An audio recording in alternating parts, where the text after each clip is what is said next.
entering number 2. Yung kay Angelica, a good field trip moment. Oo. And then parang reconnection. Sobra. With, Angelica. It's a fun day for us. Naaalala ko, nagsisigaw ka sa isang fast food chain doon. Mission tour kami. Yes!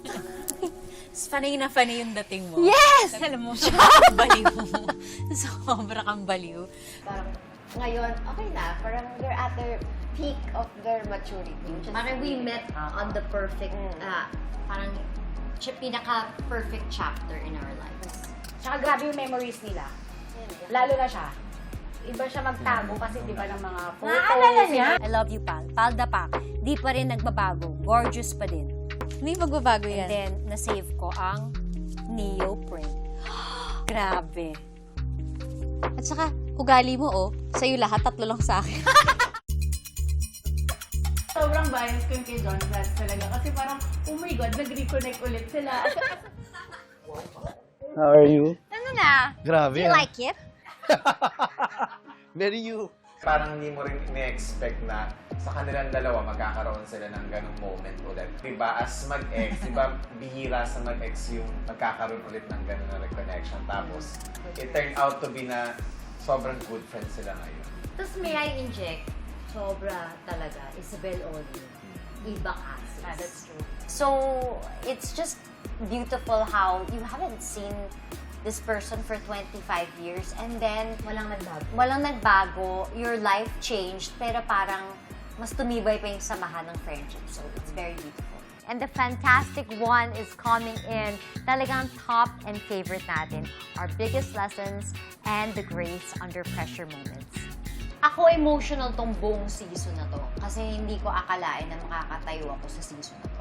I'm Hearts, and this is Heart World. Welcome to another episode of Heart World with me. Welcome to Heart World here in Heart World Season 2. Welcome. Welcome to my home here in Heart World. Hello everybody, welcome to another episode of Heart World. Welcome to Heart World. Welcome to a very, very, very special episode of Heart World. There was a time na nagkagulo and naiintindihan ko naman ang mga sentiments, pero kailangan ko intindihan yung sarili ko kasi kailangan ko magtrabaho, ito trabaho ko. Hindi nila maintindihan na trabaho to.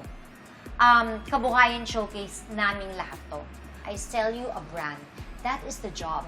I'm not necessarily living it, but it has to be close to it, but not necessarily what you see on social media.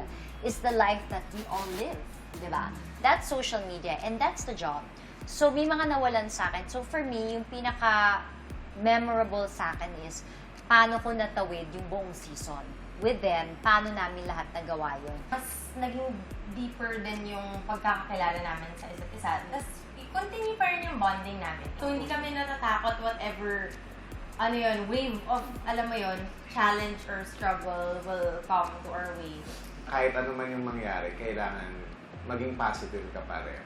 Yung lagi mong tingnan kung ano yung positive side nung problema na binigay sa'yo. Mas na-appreciate ko yung pag-pause, yung break, yung pahinga. I mean, for sure bad siya, pero na-appreciate ko siya kasi parang doon namin mas nakilala na parang ito pala talaga yung hobbies na gusto natin. Ito yung jewelry making, doon yan na-discover. Parang mas nakilala lang namin yung sarili namin para pagdating sa next season, sa next battle, ready na kami lahat.